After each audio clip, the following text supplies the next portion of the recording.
So hello guys, कल के लिए बैंक निफ्टी धूड़ेटी के दिवस पर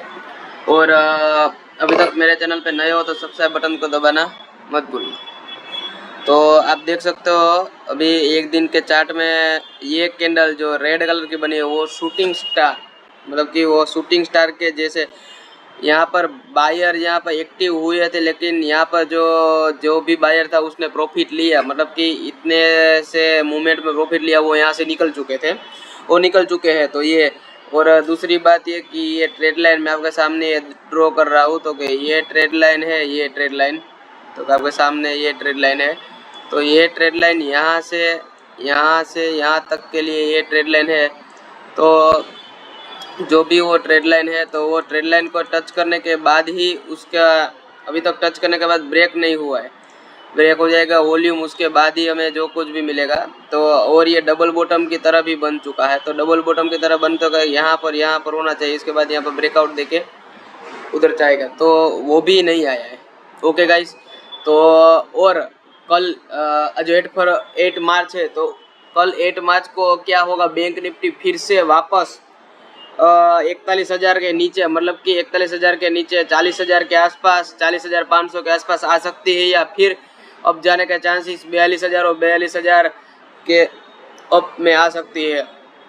तो अभी ये 15 मिनट के चार्ट में मैं आपको सब कुछ समझाने के लिए जा रहा हूँ। तो गाइज ये देखिए, ये 15 मिनट का चार्ट पैटर्न आपके सामने आ गया है। तो 15 मिनट का चार्ट पैटर्न ये रहा, देखिए आपके सामने। तो 15 मिनट के चार्ट पैटर्न में अभी आप देख सकते हो ये नक्शा कुछ इस तरह से बोलता है। मैं ट्रेड लाइन यहाँ से ड्रॉ करता हूँ, एक ट्रेड लाइन, ये देखिए यहाँ से यहाँ के लिए मूवमेंट के लिए ट्रेड लाइन, देखिए ये फर्स्ट फॉल और सेकंड फॉल, यहाँ से जो ये था वो ये ट्रेड लाइन, इसको आगे तक ले जाएंगे तो भी फिर भी कुछ नहीं, देखिए यहाँ से। तो देखिए यहाँ पर ये ऐसा ट्रेड लाइन में आपको है, जो यहाँ से मैंने आपको क्या बोला था, अगर शूटिंग स्टार है, मतलब कि यहाँ से दो रीजन पड़ते हैं, वो मैं आपको अभी जो है वो लेके जाता हूँ। यहाँ से देखिए, फर्स्ट ऑफ ऑल अगर यहाँ से अप जाने के चांसेस है तो अप जाएंगे, लेकिन यहाँ से डाउन जाने के चांसेस है, तो एक बार यहाँ से फिर ये मोमेंटम लेके ये डाउन भी जाने के चांसेस है, और अप जाने के लिए तो चांसेस होगा, तो यहाँ से लेके अप जाने के चांसेस यहाँ पर है। उसके बाद कोई मोमेंटम आता है तो बढ़िया है, लेकिन आप देख सकते हो मेरा आपका सामने ये सब कुछ दो रहा है, ट्रेड लाइन और सब कुछ, इसी के लिए माफिक फिर भी आपको सब पहले से दिखाता हूँ कहाँ से कहाँ तक का लेवल है। तो आपके सामने देखिए अभी बैंक निफ्टी अभी क्लोजिंग दिया है 41,396, मतलब 41,400 के आसपास, और ये हाई हमारा जो था 41,675 के, मतलब 670 के आसपास का आया था, और लो था जो हमारा 41,250 के आसपास, मतलब वो 250 जो हमारा है वो स्ट्रॉन्ग सपोर्ट है। क्योंकि मैं 250 स्ट्रॉन्ग कह रहा हूँ, इसका कुछ कारण हो सकता है। देखिए यहाँ पर ये देखिए 250, यहाँ पर मार्केट की मोमेंटम थी, देखिए यहाँ पर थोड़े 15-20-30 मिनट तक टाइम बीता है, फिर उसके बाद नीचे गए, फिर वापस है, फिर यहाँ पर टाइम बीता, उसके बाद ऊपर गए, फिर यहाँ पर, उसके बाद सेलर है। मतलब कि जो 250 है वो हमारा अहम स्ट्रॉन्ग सपोर्ट है 41,250, क्योंकि वो 250 गया तब तो 41,100, और उसके बाद 100 पॉइंट के मूवमेंट के बाद डायरेक्ट हम 41,000 के आसपास पहुंच सकते हैं। तो अगर मानो कल अगर बैंक निफ्टी फ्लैट ओपन हुआ, मतलब कि या 400 और 500 के बीच में यहाँ पर कहीं पर भी ओपन हो, तो पहले प्रीवियस डे का जो हाई है, मतलब कल का जो हाई है, तो वो इसको ब्रेक करेगा। तो पहले हमारे सपोर्ट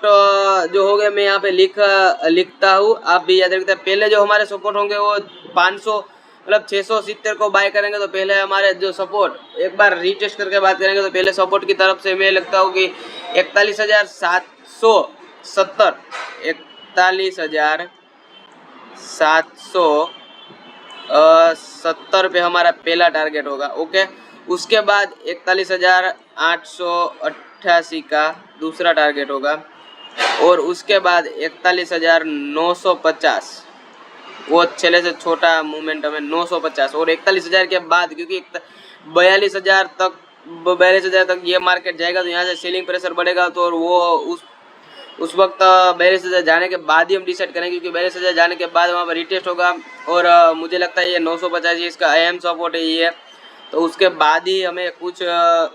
बायर एक्टिव होंगे। तो वो गैप अप के लिए, मतलब कि फ्लैट ओपन हुआ उसके लिए, अगर गैप अप खुलता है, मान लीजिए कि 400 पे अभी है, तो ये यहाँ पर कहीं पर 675 या यहाँ पर 700 के आसपास अप होता है, तो यहाँ पर अप होने के बाद उसको पहले थोड़ी देर सस्टेंस करने देना है, क्योंकि RSI हमारा कैसे 53 पर है, तो पॉजिटिव ही है, कोई ऐसी बात नहीं है। लेकिन यहाँ पर जो सस्टेन करेगा 700 के बाद, तो उसके बाद मार्केट अप जाएगा, तो वो भी सेम टारगेट 700 के लिए, तो 700 पहले 810 उसका पहला टारगेट होगा। मैं यहाँ पे ड्रॉ कर रहा हूँ, 810 उसका पहला टारगेट होगा और उसके बाद 960, मतलब 960 और 41,000 जो 40 पॉइंट का फर्क है, क्योंकि मैं ऐसा फर्क रख रहा हूँ, इसका कारण ये कि 42,000 तक जाने के बाद एक्टिव सेलर होंगे तो प्रेशर आ सकता है, उसके कारण। ओके, अब गैप डाउन की बात कर लेते हैं। मतलब कि अगर 400 के आसपास है तो मार्केट 200-250 पॉइंट मतलब खुला गैप डाउन, तो यहाँ पर ये मेजर सपोर्ट, अगर 250 का सपोर्ट इसने स्ट्रॉन्ग छोड़ा तो वो हमारा पहला जो टारगेट होगा वो 140 का हमारा पहला सपोर्ट होगा। अगर वो 140 का भी सपोर्ट तोड़ देगा तो उसके बाद 41,000 हमारा अहम सपोर्ट होगा। 41,000 आप लिख लेना, 41,000 जो है हमारा अहम सपोर्ट होगा। और वो 41,000 को भी इसने तोड़ दिया, तो एक तरह से तोड़ने के बाद 40,930 के आसपास और 930 और 920 के आसपास हमारा फाइनल स्ट्रॉन्ग सपोर्ट होगा।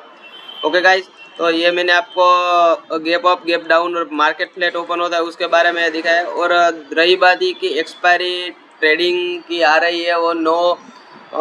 मार्च को लेकर है, तो मोमेंटम क्या होगा पता नहीं, और न्यूज़ के बाद भी क्या होगा, तो इससे मार्केट में आप ध्यान से स्मॉल क्वांटिटी से खेलना ताकि कोई इफेक्ट ना पड़े। ओके गाइज, तो मिलता है नेक्स्ट वीडियो में। मेरे वीडियो को ज़्यादा लोगों को शेयर करना। ओके, तो मिलता है नेक्स्ट वीडियो।